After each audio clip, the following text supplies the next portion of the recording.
Good evening, good people. Welcome, welcome, welcome. I see y'all are already doing what we do. Welcome to tonight's mass call. If you are new to this great body of humans, I want you to introduce yourself in the chat. You can say your name, where you're calling in from. If you're repping an organization, feel free to shout them out. We're excited that you're here under these tumultuous and unfortunate circumstances. We're going to get some information, some meaning making from leaders you can trust tonight, and our calls to action for all the folks that are like, well, the government shut down. What are we going to do about it? You're going to learn what we're going to do about it this evening. Take the moment while folks are getting settled to tell a friend that you're here. Share the live stream on your social medias and your group chats and your listservs. Make sure folks know that we're here and that they should join us. We've got over 900 folks watching on the YouTube stream that I'm watching on. So welcome. We are glad that you are here. Welcome to our mass call on healthcare, not authoritarianism. My name is Ashley Woodard Henderson, and I'm going to be your hostess for the evening. I want to just take a quick second to thank Fair Share America, Indivisible. Shout out to Indivisible. I know some Indivisible folks are in the chat. To all of our friends and family and Move On, Public Citizen, People's Action, my homies at the Women's March. And as y'all know, I'm a dues paying member of the Working Families Party. So shout out to Working Families Power and all the other organizations that are making tonight's call possible. If you represent any one of those organizations, thank you for not regarding it robbery to get on this call tonight. Before we start today's call, I want to take a moment to acknowledge that many of our sisters and brothers and siblings who observe the Jewish holidays are not able to join us tonight because this call conflicts with Yom Kippur. We wish that this had not been the case, but unfortunately, the government shutdown started today.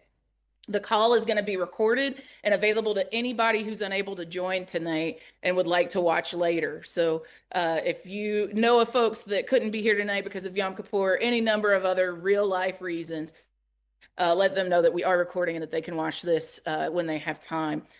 We wish our friends who are not here with us tonight a meaningful Yom Kippur. Well, Ashley, what are we doing here tonight? Well, I'm glad you asked. You all have been paying attention and have seen that Trump and Republicans are choosing to shut down the government. It is a choice. They are choosing to shut down the government, to withhold paychecks from necessary federal workers, also that they can take away money for health care and give that money to billionaires. If Republicans get their way, tens of millions of us are going to lose care premiums, are going to explode, and funding for life-saving care research is going to go away. Democrats need to stand firm, and they need to fight for a funding bill that keeps families on their health care, like lives depend on it, because quite frankly, they certainly do. Y'all are here because you want to understand what is going on for real, and you're going to hear, like I said, from leaders that you can trust about what is going on for real, and you're going to hear what you can do about it. So let's get into it, y'all. Our first speaker represents Florida's 10th congressional district, and as a young person was a courageous leader with the March for Our Lives and became the youngest member and the first Generation Z member of Congress. He's been a brother in our movement for justice for years. Y'all know him. He requires no fancy introduction because he's our people. We're so grateful to have him with us tonight. Y'all show some love for Congressman Maxwell Frost. Congressman Frost, we'll toss it to you.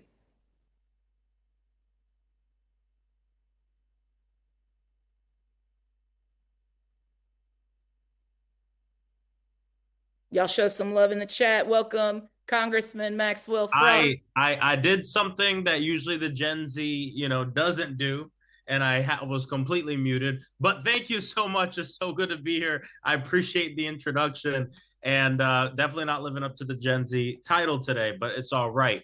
It is such an honor to be in this space with all of you this evening, and unfortunately under some very dire circumstances. And actually put it out perfectly about what's going on in our government right now. I just got off a plane just a few hours ago from Washington, D.C. I'm back in Orlando because over the next several days, I'm going to be rallying with people here locally, meeting with people locally, meeting with our nurses, meeting with our federal workers to talk about the fact that the reason the government has been shut down is because Donald Trump and congressional Republicans would rather shut down the government than ensure that working people have health care. That is exactly what's going on. because of their failure and inability and unwillingness to go through and undo some of the nasty, horrible stuff they did in the big ugly bill, where they took away healthcare from 17 million people. Because they're unwilling and unable and not wanting to extend the ACA tax credits, which ensure that people can actually afford some healthcare in this country.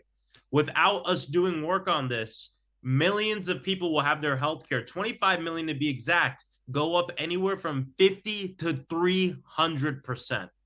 And guess when those letters go out telling people that their healthcare is going to go up? Today. Today, those letters are being sent out in the mail. Not just that, but they passed that horrible bill, which was the largest transfer of wealth from the working class, the working poor, to the billionaires and mega corporations ever in our country's history. And what is going on is they have shut down the government because they rather you suffer, they rather working people in their own districts pay more for healthcare, and in many cases get kicked off their healthcare, than actually come to DC, put forth a solution to make sure people don't get kicked off their healthcare and not make healthcare worse in this country. We know that we're already in a broken healthcare system in this nation. We know that we are fighting for a country where healthcare is an American right for every person here in our nation. But not only do they not want to do anything to fix the problems we already had, they're making it worse. And Democrats have drawn a line in the sand to say, we're not going to vote for a budget that's going to enable what's been going on the last 8 months, but not just that, but that's going to enable our own people losing their health care. And we are in this shutdown not because of us or any way we voted or didn't vote, but all you have to do is look at the people who are running the federal government. Republicans have the presidency, they have the House of Representatives, and they have the Senate. And the last time we had a government shutdown was in Trump administration #1. So this guy loves to shut the government down as long as it's going to benefit the billionaires and people just like him. And we just heard this announcement from OMB that not only are they not going to come to the table to figure out how we can save healthcare in this country, but they are using the shutdown to cancel green energy projects in blue states across the country. What does that mean?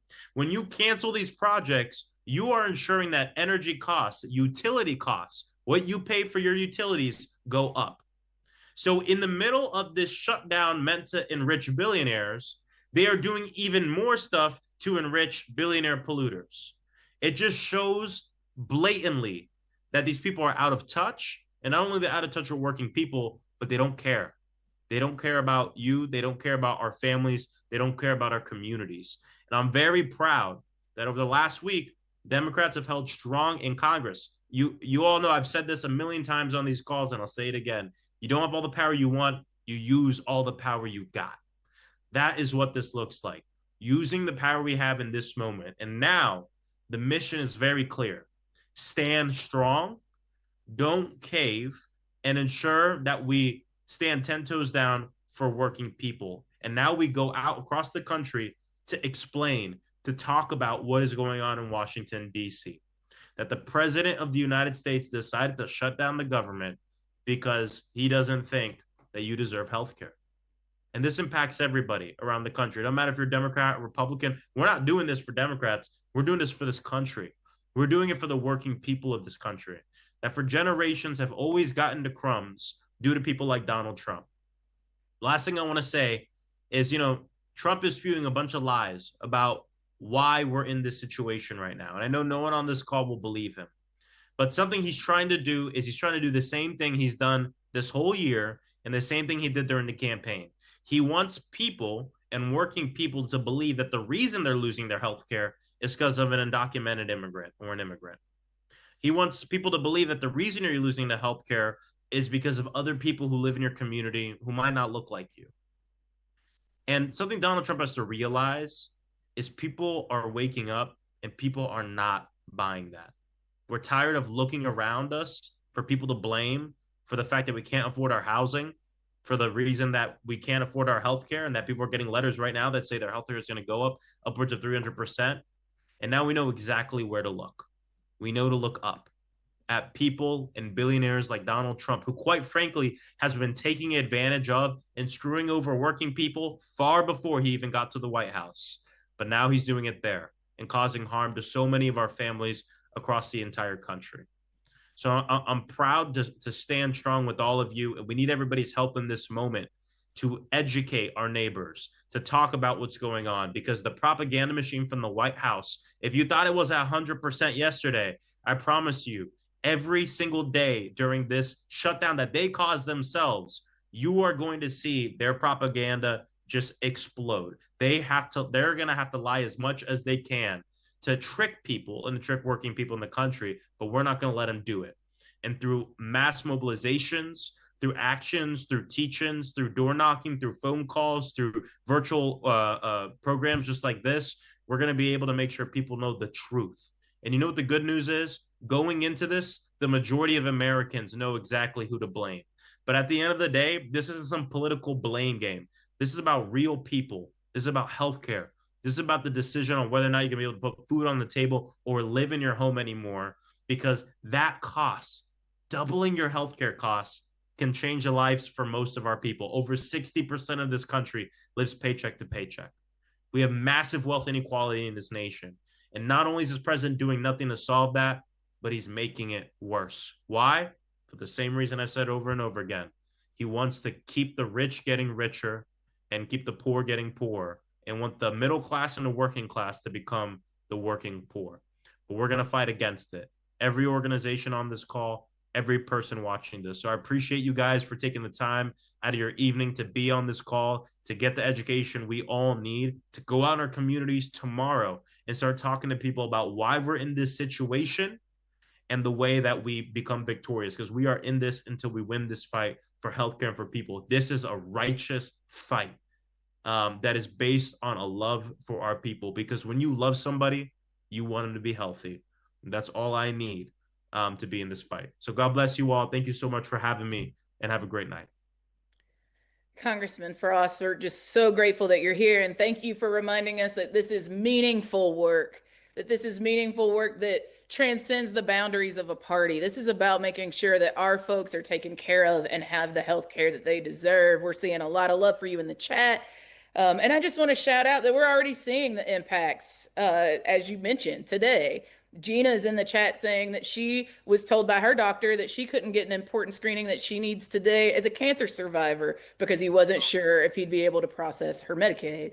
Y'all, this is a right now problem, and we need right now leadership to do something about it. Thank you so much, Congressman Frost, for being one in the number that's fighting for our people. Thank you so much. Y'all, next we have the great congressman from Texas's 35th congressional district. I know there's some folks that represent the great city of Austin, Texas on the call tonight. Shout out to you all. He is the chairman of the Congressional Progressive Caucus and a longtime movement organizer. Again, he needs no formal introduction because he is of us. We know him. Now I'm going to introduce the incredible Congressman Greg Casar. We'll toss it to him next. It's Congressman Greg Casar. I'm chairman of the Progressive Caucus, and I'm so grateful to each and every one of you for the organizing work you have been doing for months and months and months. Because now we're at a place where millions of folks out across the country, and House Democrats and Senate Democrats, are finally united in saying that we want healthcare over billionaires and democracy over autocracy. And we are putting our votes towards that very goal. And we're saying that we want to reopen this shutdown government and restore healthcare back to the American people. But House Republicans are nowhere to be found and here in Washington, D.C., and those House Republicans fled on vacation. In fact, there's more mentions of Donald Trump in the Epstein files than I've seen House Republicans here on Capitol grounds over the last few days. And that's because House Republicans are refusing to reopen the government and restore people's health care. They know that that's wrong, but they are taking that health care away because they want something more than that, and that's to give their billionaire donors a tax break. But that is an untenable position out there in the country. So Democrats have voted for health care. We're voting for democracy, but it's also our vote of faith in you all to go and make sure that millions of people across the country Know that there's a real difference between the parties in Washington, D.C. today, with the Republicans voting for shutdowns, voting to take people's health care away because they're so beholden to the ultra-rich, and Democrats who are finally getting united and saying no kings, no to the billionaires, and yes to standing up for the American working class. I know every single one of us on this call are here because we love our people and we are fighting like hell to make sure that every single one of them can live in healthy, sustainable, and equitable communities. Thank you so much, Congressman Kassar, for being here with us tonight. Y'all, next, we're going to hear from a leader on the ground, a healthcare administrator and caregiver. I want to shout out the mighty House of Labor, particularly SEIU. Sparkle Edwards is joining us from Virginia. Sparkle, I'll toss it to you next. Good evening, everyone. Thank you so much for giving me the opportunity to speak about something that's very close to my heart, which is healthcare. As Ashley has already said, my name is Sparkle Edwards. I am a home care caregiver for my uncle in the state of Virginia. We reside in the Hampton Roads region, and I'm a worker leader with SEIU Virginia 512. I became a caregiver for my uncle during the height of the pandemic. He had a stroke in July 2020. My uncle is not a senior citizen. We're actually 9 years apart. And just to give you some context, I'm 44. We're only 9 years apart, and he had a stroke 5 years ago. During that time, our family, when he first had his stroke, he was living in another state. Once he got stable, we moved him to Virginia because he had no family in the state he was living in. Our family paid out of pocket we had to rent a hospital bed. We had to have a wheelchair. We were paying for medication. We were paying for doctor's visits. Thankfully at that time, we were in a place where we could pay for those things. It was not an easy thing to do because it put us in a bind. I was providing caregiver services to my uncle during that time, during the pandemic. I was not getting paid as a caregiver. I was working full time as a care coordinator and also providing services as a caregiver. I would take my laptop to my uncle's home, get in the bed with him, and lay beside him and do my work. So when it's time for him to go to the bathroom, when it's time for him to be bathed, I would log out for lunch. I would bathe him on my lunch break. I would log back into work. On top of, I had 3 of my own children. I had my own home. So there was a lot of things that I needed to do. After that time, we connected him to the Medicaid waiver because thinking about the pandemic, a lot of places are closed. So I could not access social services as we would typically access those services during that time because people were not in the office. Services were really backlogged. So it was taking a long time to get access to a lot of care. So I finally was able to apply for Medicaid for him. He was able to get a Medicaid waiver, and then we started to get the assistance that we needed. So now the hospital bed that we're renting is now covered by Medicaid. The 9 medications that he's on that he takes 3 times a day is now covered by Medicaid. His physical therapy, his speech therapy, his occupational therapy, his cardiologist, his neurologist, and his primary care physician are now all covered.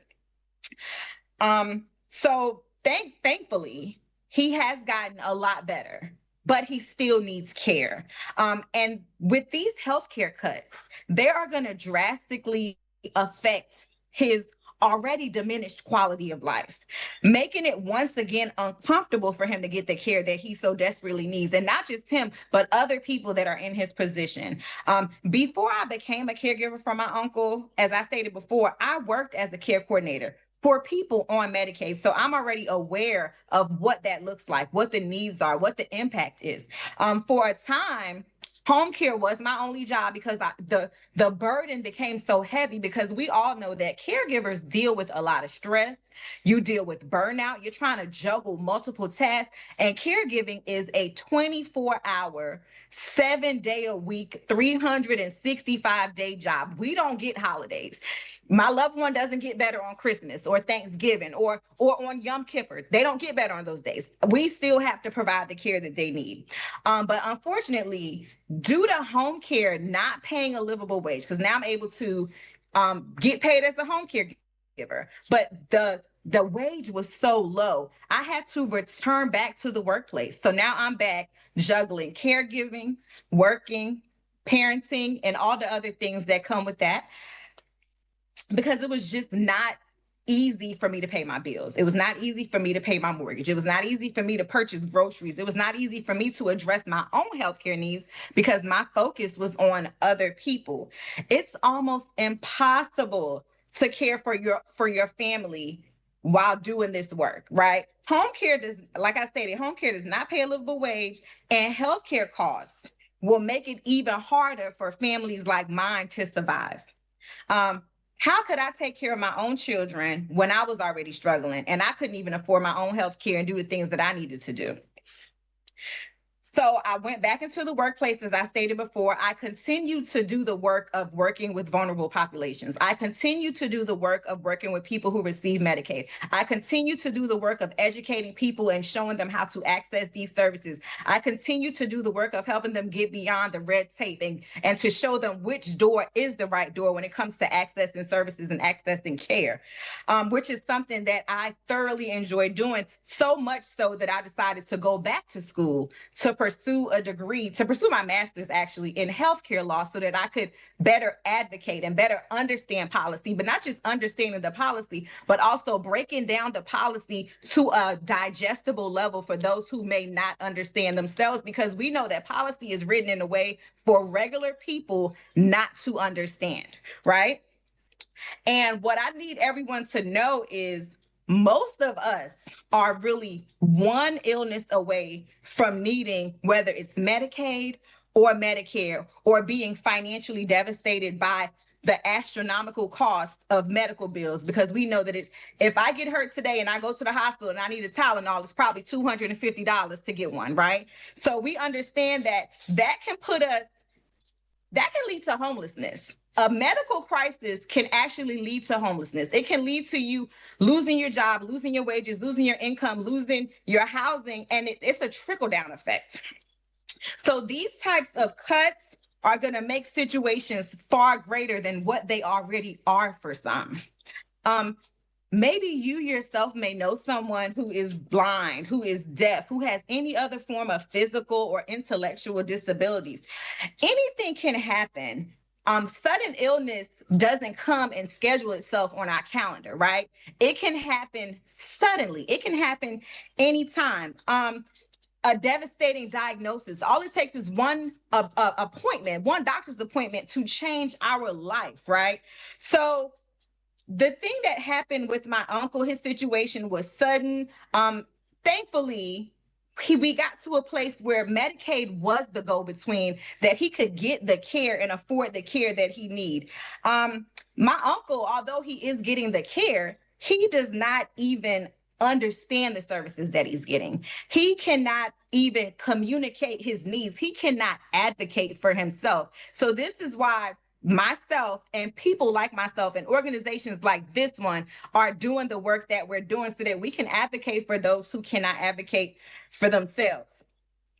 The big ugly bill, not only does it make healthcare unaffordable, it's also trying to bury people like my uncle in paperwork to prevent them from getting the care that they need, because we all know of the exemption clause, right? Where if you have certain types of diagnosis, you can fill out this paperwork and it exempts you from the cut. But if you do not have the level of comprehension it takes to do the paperwork, to access the internet, to fill out the form, to apply for the exemption, you're not going to get it. So how do we help those who need that help? It's just a way to phase them out, basically. So this bill was not created for Americans in mind, right? It was not created to help us. It was not created to help the sick. It was not created to help the poor. It was created, as it has been said before, to help billionaires. What I would say to Congress, and what I want us to echo to our congressional leaders, is to remind them of why they decided to run for office. Hold them accountable, right? We need them to represent the people that they swore to represent. We need them to protect our healthcare. We need them to fix the healthcare attacks that are in place or being put in place by the big ugly bill. Just last night, I myself was in DC. I was telling my story. I was fighting for my uncle and for families like ours, not just me, but with a lot of our allies. I was able to speak to several members of Congress, all, of course, from the Democratic Party. Sadly, my own representative, Congresswoman Jen Kiggans from Virginia's 2nd District, was not there, just like members of the Republican Party that left DC instead of doing the work to assist with helping to fix the healthcare crisis. But their absence is not going to stop me from advocating for healthcare. Their absence is not going to stop me from telling my story. It's not going to stop me from urging Congress to do the right thing. It's not going to stop me from urging Congress to fix this big ugly bill. We need them to stop these cruel healthcare attacks. We still have time to protect our families. We still have time to protect our care. I just want to thank you so much for the opportunity to speak. I know I get so riled up, and I'm very passionate about this topic. I have been working in the Medicaid space for about 20 years now. So it's something that I have seen as an employer, right? Someone in the workspace, I have seen it because I have done the work with my community. But it's different when you're seeing it from a perspective within your own family, because now you're seeing what the people you have been serving have been experiencing the whole time. And it feels different. It's a personal attack to me. It was still personal with my clients, but now I'm seeing the effects of it firsthand. I can't imagine what my uncle would do without his medications. And when you're thinking about someone that's had a stroke, he has high blood pressure medication. He has high blood pressure, high cholesterol, the effects of the stroke, the medications because his limbs are constricted. He has just an array of different services, an array of different medications that he's taken. And I'm very frustrated.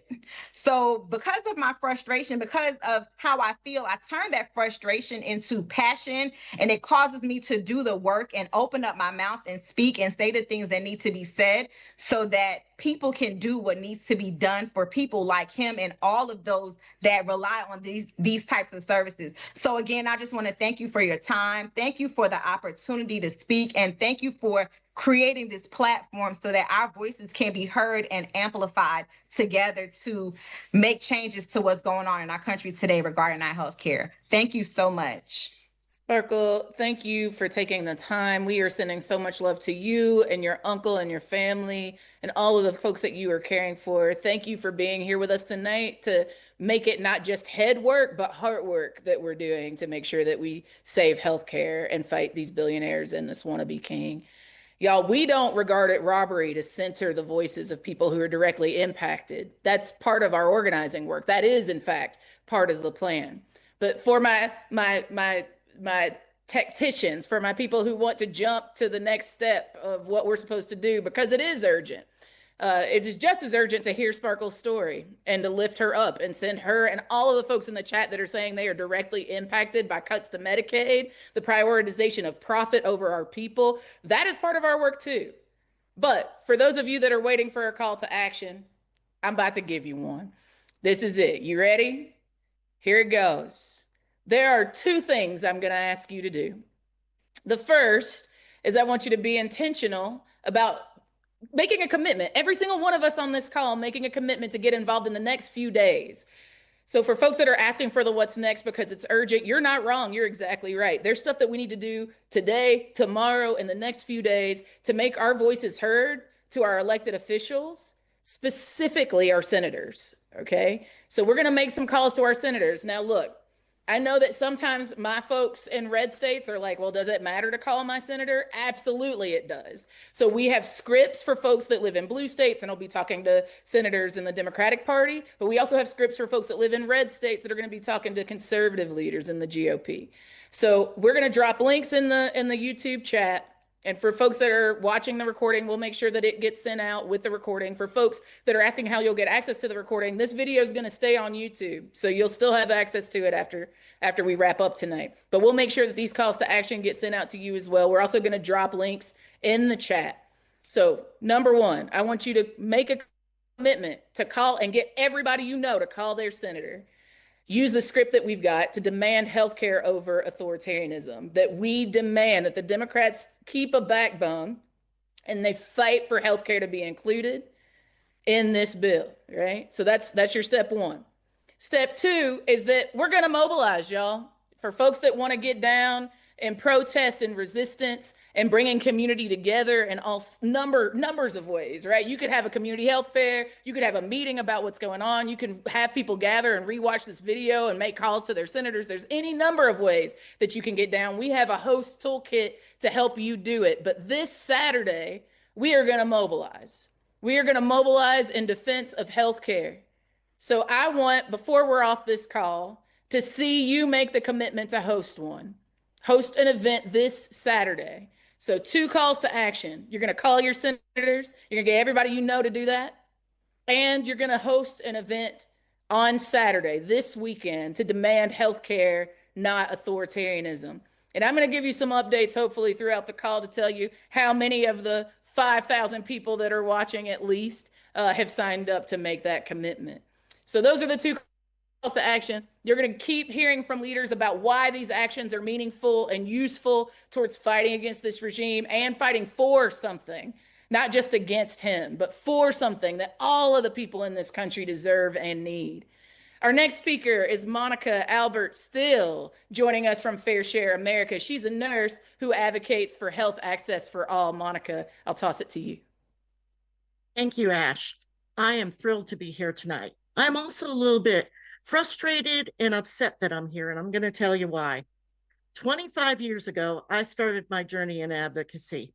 I was born disabled, and because I spent a lot of time in the hospital as a kid with spina bifida, I decided to be a nurse. And I became a nurse so I could give care to people, not so I could argue with insurance companies, not so I could fill out red tape and nonsense paperwork for Medicaid and Medicare, or document something the appropriate way so people can get what they need. I was there to give people what they need. And about 25 years or so ago, my daughter is 24 now, so about 24 years ago, I was pregnant with her, and I had the unfortunate time to go wading in the Saco River in Maine. Great place, wonderful place. I had an open area on my heel that I didn't know about, and I caught a flesh-eating bacteria. I was working full-time for my family. My husband owned his own business, and all of a sudden, I lost my health insurance. There was no ACA at the time, and I also needed help from Medicaid. So I ended up in the hospital, ended up losing my leg. My daughter was born premature, but we're all here today because of Medicaid. My advocacy journey started then because the state of Connecticut, where I was living at the time, had a Republican governor. I'm not saying it's always the GOP, but it's mostly the GOP. What happened is she wanted to cut Medicaid. So I started by telling my story over and over to people to try to make sure that Medicaid cuts didn't happen. And that time we won.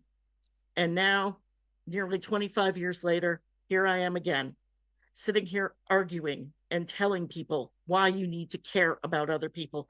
We shouldn't have to tell congressmen why they should care about other people, why they should care about Americans.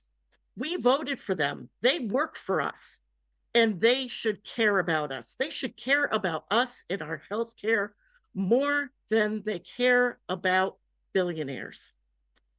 And a lot of people sit there and they go, I don't have Medicaid. I don't know anybody who knows who I know of who has Medicaid. Well, it's not just people on Medicaid. If they cut the subsidies, if they cut the tax credits for the ACA, it's going to be everybody. Because what happens when people don't have health care? They delay care. They don't go to doctors. They go to the emergency room when things are so bad that they don't know what else to do. And when you go to that emergency room, I think we've all seen the pit. I'm living near Pittsburgh now, so I'm going to mention the pit. We've all seen the pit. We see the people waiting there. We see them getting frustrated. That is going to get worse. It is going to be more difficult to access care. And that care is going to be more costly. We don't want to talk about the cost of healthcare, but we know it's expensive. We know that the insurance system that we have is more expensive than Medicare for all or universal health care, whatever you would like to call it. It is more expensive. And we have the worst outcomes that any country that has universal health care. It's ridiculous. And so you're going to be waiting there and you're going to need care. You're not going to have insurance. You're not going to have Medicaid because Medicaid isn't available to people because of the cuts, so that the billionaires can buy another yacht. And what happens then? Somebody has to pay the doctors. Somebody has to pay the nurses. Somebody has to care and pay for the Tylenol or whatever else that you get while you're in the hospital. And we all know the big hospital systems, they say they're broke. I'm not exactly sure all the hospital systems are, but they're going to say that they don't have the money for it. First, they're going to go after you. If you own a home, they're going to go after your home and make sure that you pay for the care that you got. If you don't happen to own a home or anything, there's nowhere for them to go. And so a lot of these smaller hospitals, they're outside of the big hospital systems.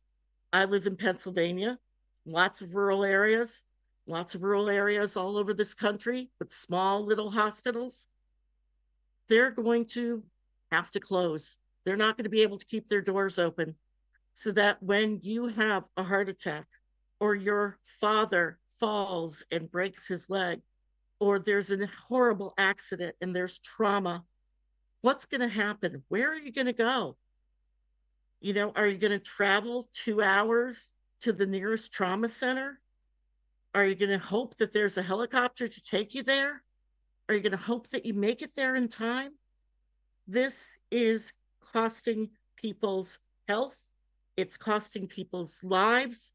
It's costing our friends, our neighbors, our brothers and sisters. It'll cost everyone, not just the people who you think, oh, they're on Medicaid. No, it's going to cost everyone. And I just want to share one thing about the disability community, or my friends, the disability community. Disabled people, we're not a monolith. We all have our own ideas, but one thing that we are all pretty much agreed on, it appears that this administration would like us to be gone. They are cutting Medicaid. The way they cut Medicaid is sneaky. They don't just say you don't get Medicaid anymore. They start slow. You can't get this thing that your doctor wants, this medicine. You get this cheaper one. You can't use this wheelchair that is best for you. You get this cheaper one. And slowly they whittle away the services that you can get. They whittle away the items that you can get. And they turn around and they say, you're unsafe at home. And where do they go? They put people in nursing homes, which are by and large owned now by venture capitalists. So it's another way to make more money for the billionaires. And once they do that, you don't get good care. It is not the fault of the nurses or the staff that is working there. Truly, it's the fault of the owners who are trying to take every penny out of the people that they are supposed to help. This administration wants us all who are disabled in nursing homes until we die. When you talk about fascism, when you talk about authoritarianism, most of the regimes, they start with disabled people. We're workers, but we're not seen as valuable. We're seen as drains on society. And what better way to start than to start with Medicaid, to start with what pays for us to live our lives and to be out in the community. I just want to leave you with one thought, that with Medicaid specifically, nursing homes by statute have to be funded. They are paying for people to be, and I ask you not to use the word institutionalized, because there's a better word: incarcerated. Disabled people are incarcerated when they're in skilled nursing facilities. They can't do what they want. Their freedoms are taken away. It goes against the Olmstead decision of the Supreme Court, and they can't be out and living their lives. That's what a prison is. And that is what is paid for by our government by law. What isn't is waiver programs, home and community-based services. And that is what they're going to cut. That's what they're going to make more difficult. And then they turn around and say that somebody who is disabled is unsafe in their home, and for their safety, for their own good. Very paternalistic. This is where you need to go. This is where we can keep you safe. And quite honestly, it's the worst place in the world for most of us. I want to thank you so much for having me speak tonight. I appreciate the platform, and I encourage everyone to please call your senators, send them messages, send them snail mail, send them something they can't see. It's not fast, but make sure that they keep getting message after message after message that this is not what we elected them for. Thank you so much. Monica, you are a hero. Thank you for being with us here tonight. Thank you for telling us the truth. Thank you for giving us that call to action to actually reach out to our senators in meaningful ways to make sure that they know that we care about this issue, and we want them to be intentional about not scapegoating our healthcare for the sake of the profit of the billionaires. We appreciate you. Folks, y'all still want to know what to do? Well, I'm going to tell you again. We need you to call your senators, Republican and Democrat alike. We have scripts for you for both parties, depending on which your senator actually has pledged allegiance to. And we are going to mobilize on Saturday. So folks are asking, well, so are we going to do Saturday and then again on October 18th for No Kings? You damn right we are. We're going to show up and we're going to show out because our people's lives depend on it. Y'all, fighting authoritarianism is a 24/7, 365 kind of gig, y'all. It's not something you just like put on the weekend and take off. This is something that we're going to have to be committed to for the long haul. And there's some stuff that we can do right now for folks that are like, well, I've already called like 1,000 times. We'll call 1,000 more and get 1,000 more people to do it too. Now is the time that they need to hear from the majority of us. Folks are like, well, what if I call and I don't get an answer? Well, welcome to the land of a government shutdown. Congress members are still going to get paid, but guess what? Some of their staff is impacted, right? So hold the line. If you call and you don't get a person, call again. If you call and have to leave a message, but call. It's gonna matter. It actually does matter. I'm telling you because I talked to the people that work up there and they told me it matters. So I'm telling you it matters. Call. And then mobilize on Saturday. If you're like, yo, Ash, I don't know what to do that. That's okay. We're dropping a link tree that has links to the host toolkit that tells you how to pick a place and how to make sure you've got the things that you need to bring people together. So please check out the host toolkit and sign up to host an event tonight. And then, yes, mobilize on the 18th for No Kings. But we've got some stuff we've got to do before then to make sure that we get health care. So please, make sure you pay attention to the links in the chat for the calls to action. I also saw someone in the chat say, Ash, like, I don't know, man, they're going to furlough all these federal workers and I got to be accountable to the federal workers in my community. Well, I have good news for you. The AFL-CIO, America's unions, the overarching umbrella for the House of Labor, put out a statement saying stop the Trump shutdown and fix the looming healthcare crisis.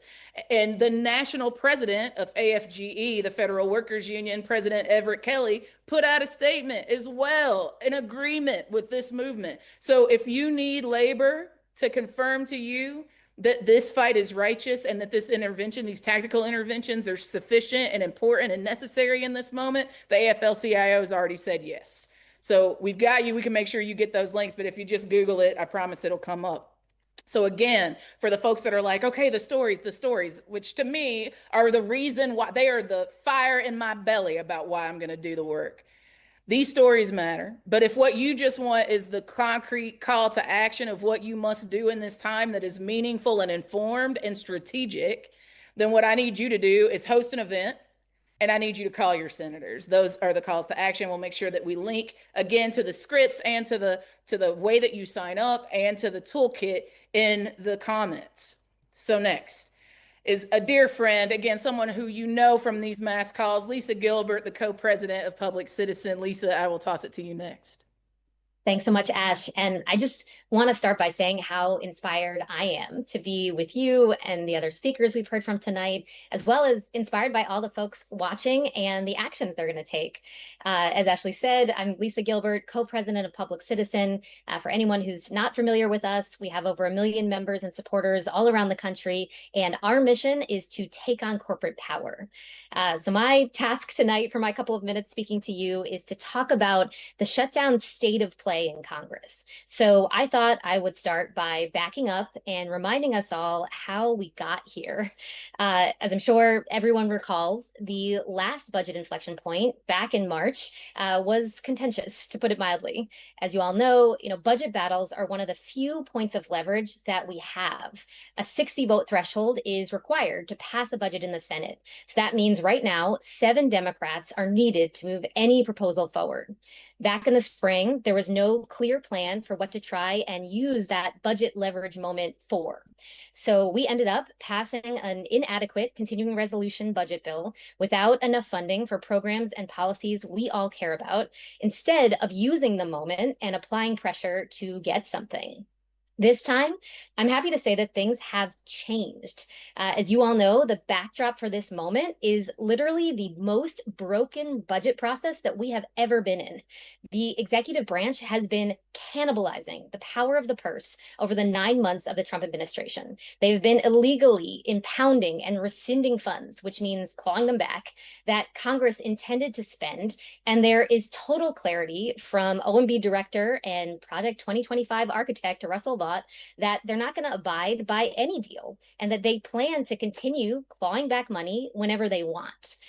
In addition to that, for months, President Trump and Republicans in Congress have been shutting the government down little by little, firing workers randomly, withholding funding for cancer research, taking away health care from millions of Americans. And as you all know, we have seen a massive, terrifying increase in authoritarian behavior generally. The administration has detained people for political positions, threatened judges, attacked the media, come at universities and nonprofits, arrested a sitting member of Congress for doing their job, for doing oversight of ICE, militarized cities without cause, defied our courts, of course, recently attempted to use our communications agency, our federal communications agency, to derail comedic First Amendment protected speech.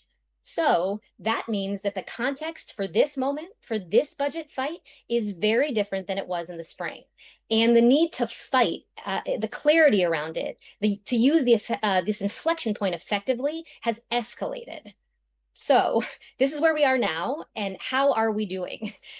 So far, I would say that this budget battle leverage moment is being utilized by Democrats effectively as they push for an eventual deal that returns healthcare to regular Americans, as we've been discussing, along with the creation of guardrails to stop the illegal undercutting of the congressional power of the purse so that the budget deal matters, so that a deal is a deal.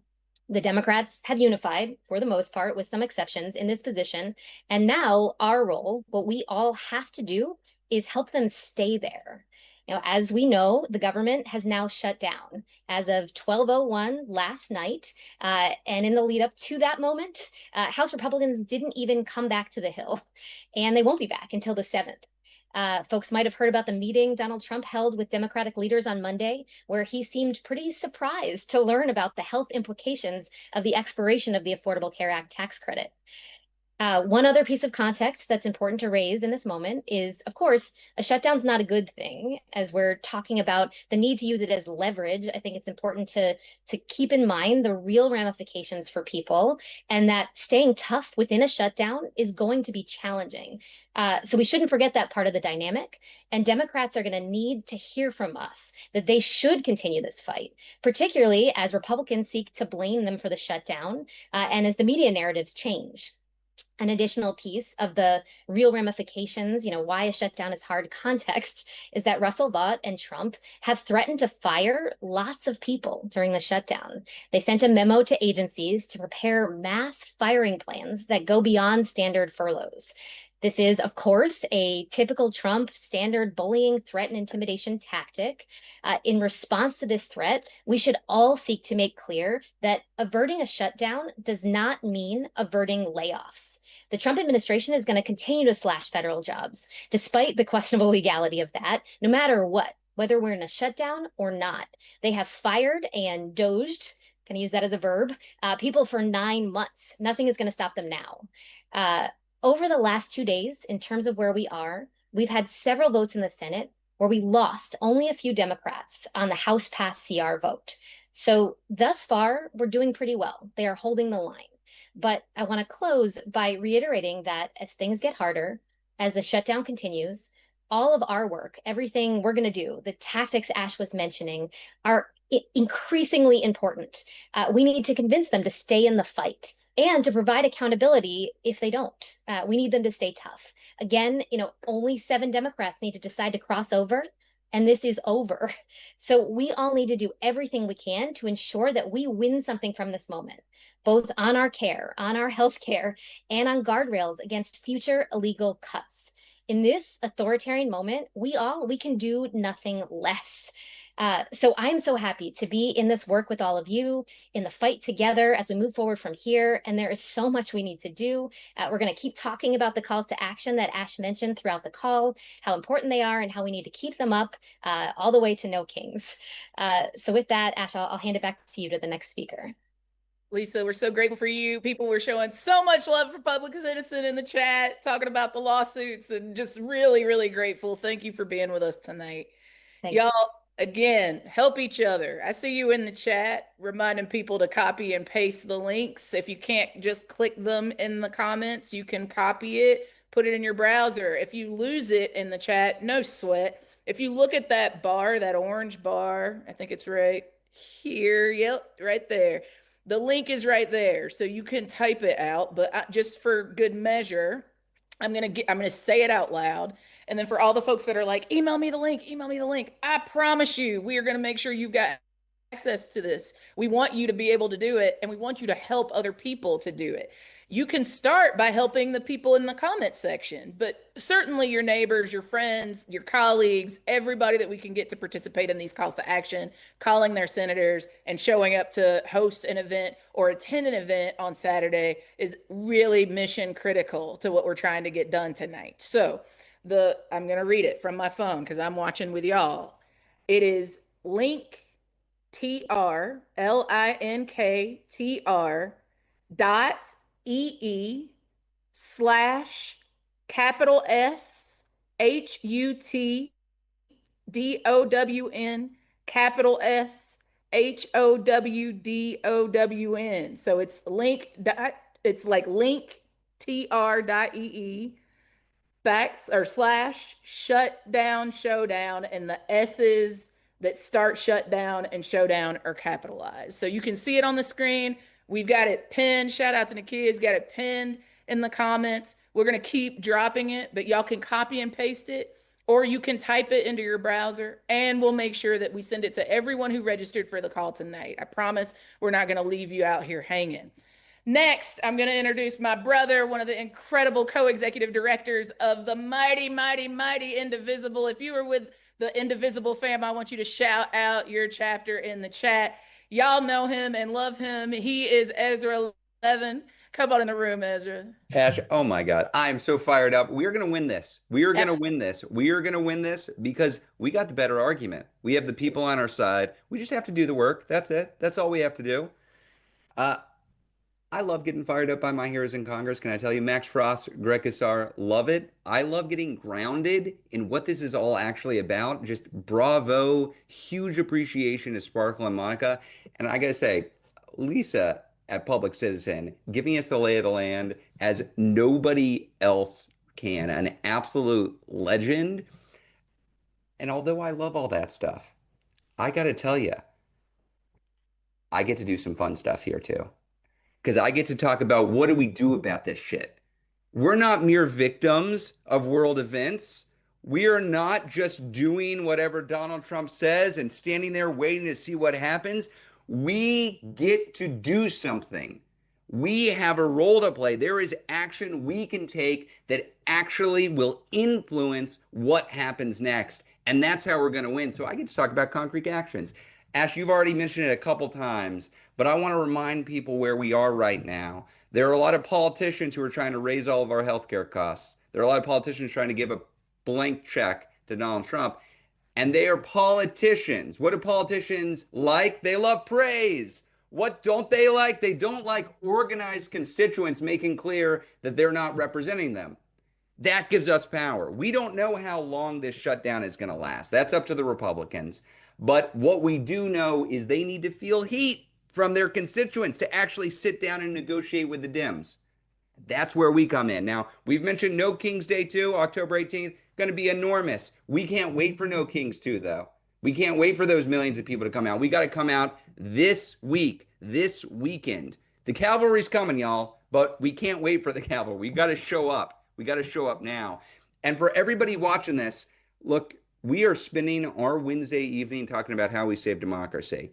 Most people are not doing that. You are paying attention to the twists and turns in this fight. You've heard from everybody here. You are engaged. Many people around this country woke up this morning and found out a shutdown was happening. They didn't know this was coming. They didn't know Congress was going to screw things up so bad. We need to make sure everybody in our communities know that Republicans are responsible for this shutdown, and folks in these communities need to know what they can do about it. This is where we come in. So a couple of concrete actions. Here's what we're asking. Ash, you mentioned it already. There is nothing more impactful to move a member of Congress than for their constituents to show up, to take time out of their day to show up in person and make their opinions heard. So we are all asking for this Saturday to be one of those days. Make sure your neighbors know. Make sure your colleagues know. Make sure your mom and your brother and your cousins and your friends and people on the street know, hey, they're screwing things up and they need to hear from us. So we're asking for in-person events on Saturday. We're expecting to see them all over the country. I want them in red states. I want them in blue states. I want them in rural areas. I want them in city centers. We need you to put these up online so other people can find them. We're going to have links. You can see Mobilize Dashboard and a host toolkit. If you've never done anything like this, it's not rocket science. It's showing up with some friends and making your voice heard. You can do it. You can do it. This is being a upstanding member of our society fighting for your community. It is in your power to do. Do not wait for some professional politician to come out there and say they're leading. You are leading this, and you can do it. We've got some help for you to actually carry this out. But I want to make very clear, pictures or it didn't happen, y'all. If you don't have video, if you don't have pictures, if you don't have a way to tell this story, not very many people are going to see it. You need to capture this moment so that other people are going to hear it on the radio. They're going to see it on TV. They're going to see it on national press. That's how there is going to be a sense that, oh my gosh, folks are actually standing up. Folks are actually paying attention. Folks are actually putting pressure. You have the power to do this. We'll help you out so you can actually orchestrate these events. But Ash said this earlier, it's not just events. Calls to Congress matter. I can say I was a former congressional staffer. I know what it felt like to sit in a congressional office and have the phone lines melt with call after call after call when we were considering some piece of legislation. That changes the sense of what's happening in Congress. So if you've called already, like Ash said, you can call again. You can also call your friends and your relatives and other community members and say, hey, this is important now. You have power. Because we've got to buck up the Democrats. We've got to make sure the Republicans understand that they don't have support to continue doing what they're doing. Specifically, Republican senators, you need to hold them accountable. You need to tell them that you understand, if you've got a Republican senator, you understand they are responsible for this shutdown and they are trying to raise your healthcare costs and you're not going to stand for it. If you've got a Dem senator who goes by the name of John Fetterman or Catherine Cortez Masto or Angus King, you call their offices and tell them you are a deeply concerned and upset constituent, and you want them to change their ways and stop siding with Donald Trump and the Republicans to shut down the government. There are three turncoats so far in the Democratic Senate. Those are the three. If it's just those three, if we keep it at that, we win. If we shame them and get them back on our side, excellent. We will welcome them back in the fold, but they need to hear from you. And for all other Dems, again, remember, these are politicians. What do they want? They want love. They want support. They want to hear that their constituents appreciate that they're fighting for them. A lot of these folks just recently discovered they have a spine. Make sure that they keep hold of that. Make sure that they stand up straight. Make sure that they keep on fighting for you and that you see and appreciate them. I can tell you, it is very rare for a congressional office to get a call from somebody who isn't pissed off. Usually people call because they're mad. You can call because you're happy, because chances are if you've got a Democratic senator, they're doing the right thing now.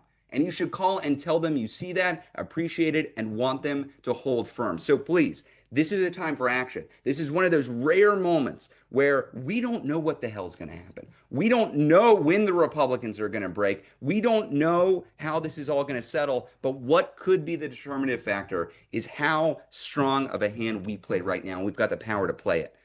So thank you for being on this call. Thank you for staying engaged. And thank you for exercising the power that you have to change the outcome of this. We're going to win because we're going to do the work to win. Ash, back to you.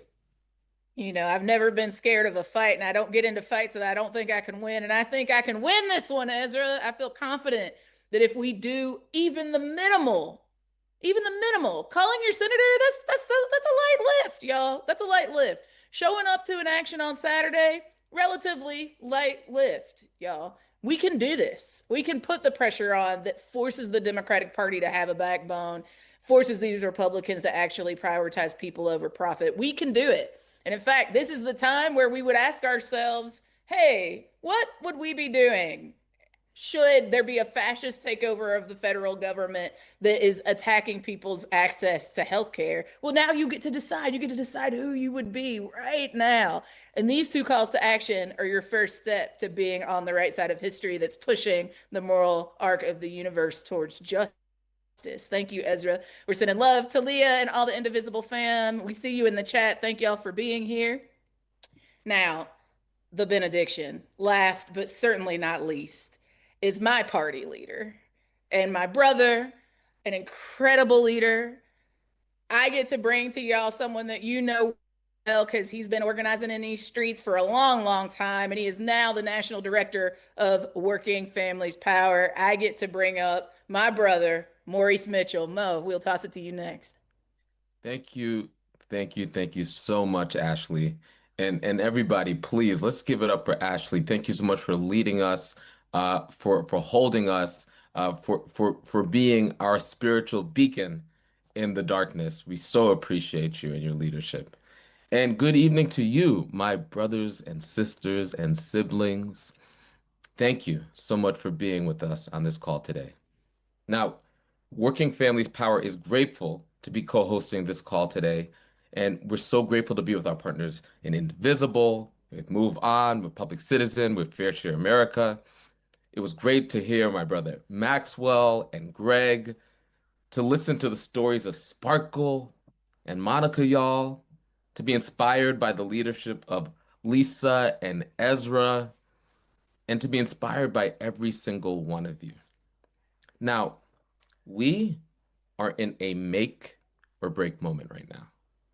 And that is why it is so very important that you all are on this call right now, and that we fight together, and that we are unified in our demands.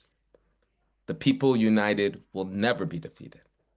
As of midnight last night, we know that our government is in a shutdown. And to be clear, it's because Donald Trump and congressional Republicans caused this shutdown. We can't repeat that more.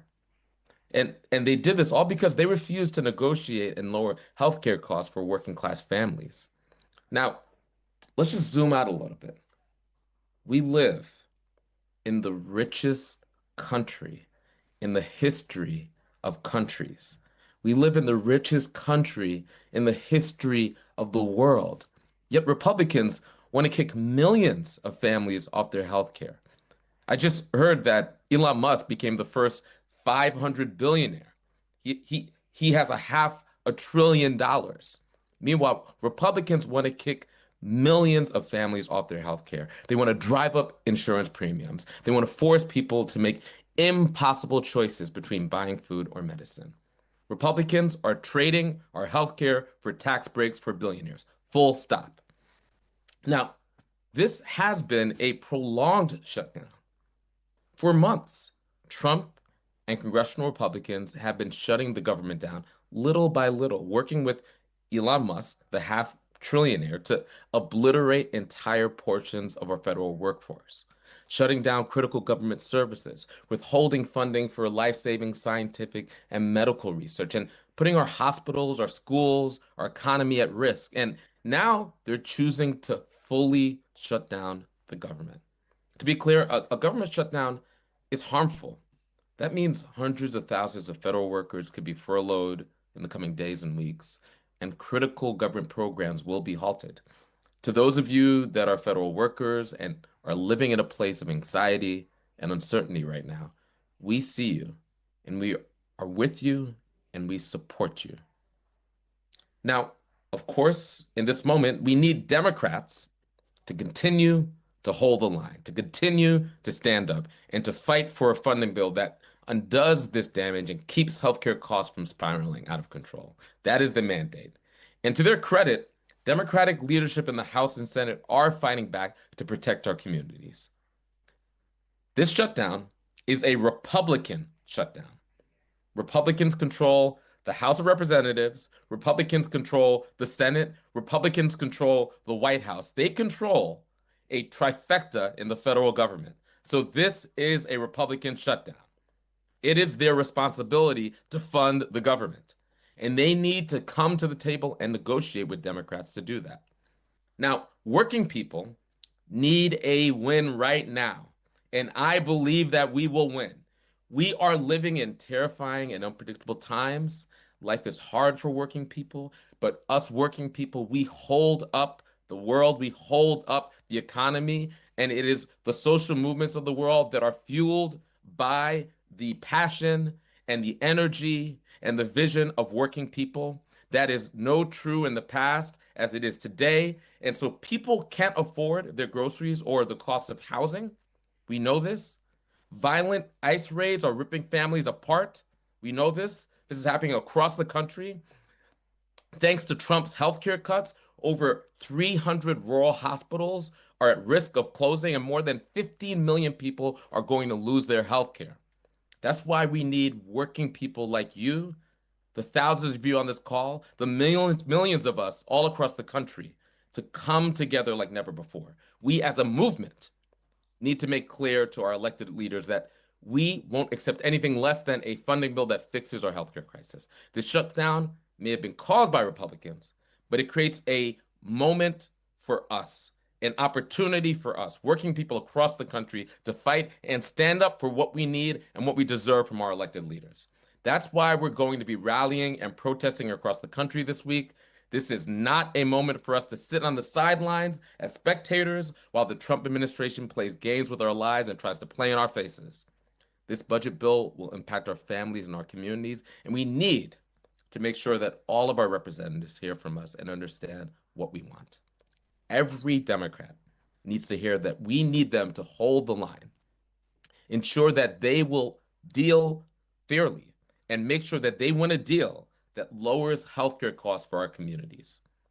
Every Republican needs to hear that their constituents, who they are elected and paid to represent, by the way, need healthcare, and we are not going to stand by as they rip away the life-saving care that our families need.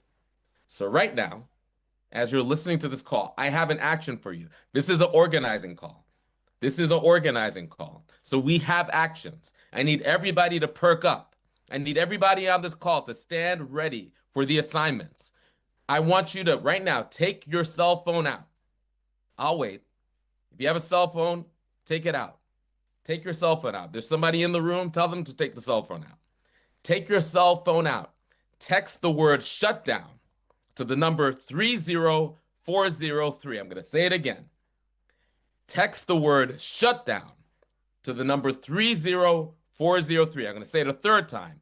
Text the word shutdown to the number 30403. You'll get a text message, and when you're ready, you'll be automatically connected to your senator's office. We want to make this as easy and seamless for you because we know working people are busy, we have complicated lives, and we want to take action. So we've made that action so easy for you to do. All you need to do is text the word shutdown to 30403, and you'll be sent straight to your senator's office.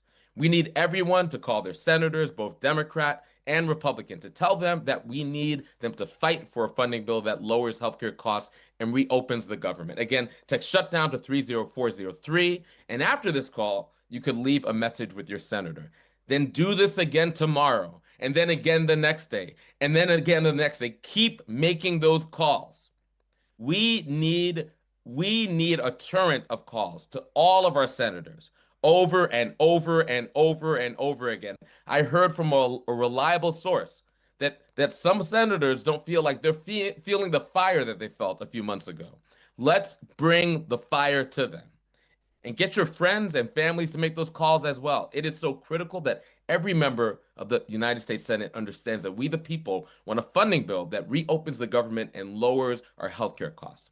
Second, sign up to take action with us this Saturday by hosting an event, a press conference, or a rally to demand that Congress make healthcare affordable for our families. You could sign up to host an event at our link tree, and that link tree is being shared with everybody. Friends, we are in a critical moment right now, and I'm honored to be in this fight, to be in the struggle with all of you, our communities, our people. They need us unified across every region of this country, regardless of how you pray, regardless of who you love and how you love, regardless of what your first language is, regardless of whether you're an immigrant or native born, regardless of your race or ethnicity or who you call your people, we need to come together as working people. We need to come together as working people because no one's going to save us but us.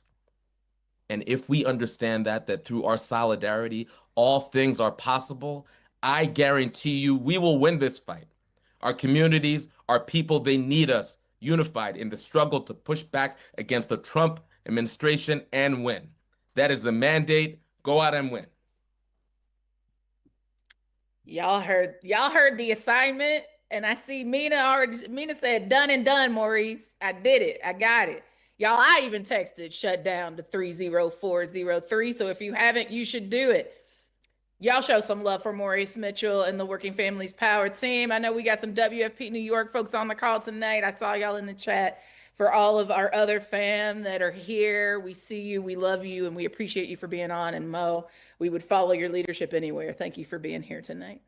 Y'all, as we come to a close, I want to start by thanking every single speaker, Representative Frost, Representative Kassar. I want to thank Sparkle and Monica and Lisa and Ezra and Mo. I want to thank every single one of you for not regarding it robbery to be on a call about healthcare, not authoritarianism tonight. And then I want to close us out with some focus. One, I want to thank folks from Massachusetts. I think I see Falmouth, and if I mispronounce it, I'm sorry. I see Worcester, Massachusetts. I see Oregon, Wisconsin. I see Hibbing, Minnesota. I see Albany, Oregon. I see Fort Bragg, Cali. Y'all already got hosted events up on the map. We see you, and there's so many more, and you can sign up too. In fact, you can go to the pinned comment on YouTube, and you can now click. That is an active link now. So if you have been trying to get the link to work and it wasn't working, you couldn't copy and paste it into your browser, no sweat. We're still going to send it out. But if you're still on, you can click it in the pinned comment. So just click that, click the Linktree link, and it'll take you to the calls to action. It'll take you to the scripts. It'll take you to the host toolkit. So you'll have everything you need in one place. Please click the link. We want you to sign up tonight, and we want to make sure that you've got everything you need to call your senators. Y'all, the great Frederick Douglass said, power concedes nothing without a demand, right? And then Charlene Carruthers wrote a book called Unapologetic, and she said power concedes nothing without an organized demand. And then I remixed it and said power concedes nothing without an organized demand and a consequence. And this weekend, we have the opportunity, over the next few days, we have an opportunity to be the organized consequence for the demand of healthcare for all people in this country. I'm excited to be one in the number with you. Y'all have been in the streets and chanted, ain't no power like the power of the people, because the power of the people don't stop. Y'all have chanted that the people united will never be defeated. You, like me, have stood with hundreds and thousands of people demanding the things that our people have always deserved. You've chanted, I believe that we will win, and meant it with every fiber of your being. There is never going to be a day where the evil that is this administration and the minions that follow them make me doubt that belief. I have faith in our people. And even when I don't have faith, the evil can be convinced to be good. I have confidence that there is no power like the power of organized people with an organized demand, ready to be uncomfortable by making evil uncomfortable. And what I know for certain, my dad would say one thing's for certain, two things for sure. Taking away people's health care is evil, y'all. And we have an opportunity to do something about it. For real, we could do something about it. I believe that we'll do it because you all made a sacrifice tonight to be on this call. So before you leave, one more time, I'm going to invite you to sign up to host an event this Saturday. I'm going to invite you to text Shutdown to 30403 to get the link tree and look at the links. Call your senator, make the commitment. If you're committed, I need you to tell me in the chat, I'm committed. And I want you to promise that you'll tell 3 to 5 other people that they also need to do the same thing. They need to come out on Saturday. They need to call their senators. We have to be the ones that make this moment happen. We cannot just be dependent on the goodwill of the Democratic Party. We've got to put the pressure on them and on the Republicans to make sure that healthcare is not the scapegoat in the reopening of the government. We want the government to reopen, and we want them to do it in a way that prioritizes people having access to health care. It's not rocket science, it's finger painting, comrades. So let's get it done. Tell me you're committed.